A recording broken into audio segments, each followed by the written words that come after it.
मेरे बेली मेरे सज्जन गल्लां नाल करते रहे। मैं वो चाहांगा कि जेड़े साडे नाल धरो जुबान नाल होए ने वो किस तरह दे ने। नज़म देखना कि नी ओ भाजी जरा ढोल रोक लो। नज़म है जी भट्ट साहब के नी मां मेरी दिए बोलिए आ जावे तेथों संग। नी मां मेरी दिए बोलिए आ जावे तेथों संग। चेतर जै बुली चाड़ ले असी ओपरे ओपरे रंग। ते नी मां मेरी दिए बोलिए सानू हाकम लब्बे कूड़। साडी राह डक्की मदरसेओं साडी जेब नूं दिता नूड़। नी मां मेरी दिए बोलिए सानू हाकम लब्बे कूड़।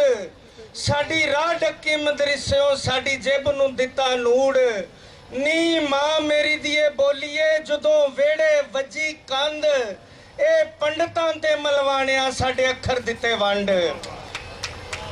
नी मां मेरी दिए बोलिए जदों वेड़े वजी कंध ए पंडितां ते मलवाणिया साडे अखर दिते वंड। ते नी मां मेरी दिए बोलिए तेनू किकन दसा ए सिर चाड़ के उबड़ बोलियां सी आप उड़ाई खे। ते नी मां मेरी दिए बोलिए तक निज समय दा कहर उंज बाहू बुला पूजदे पर बोली दे नाल वैर।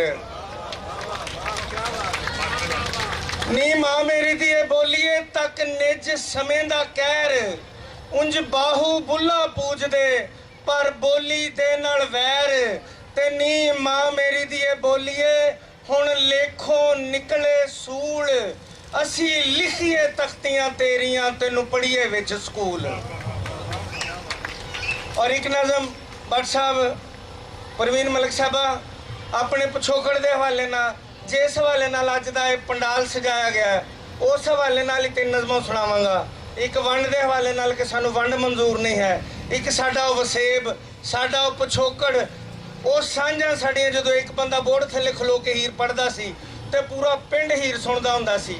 उस हवाले नाल नज़म है असी आपे ही अपने चोर कि साडी रहतल बैत खड़ीज गई सानू शहरां लाई सन।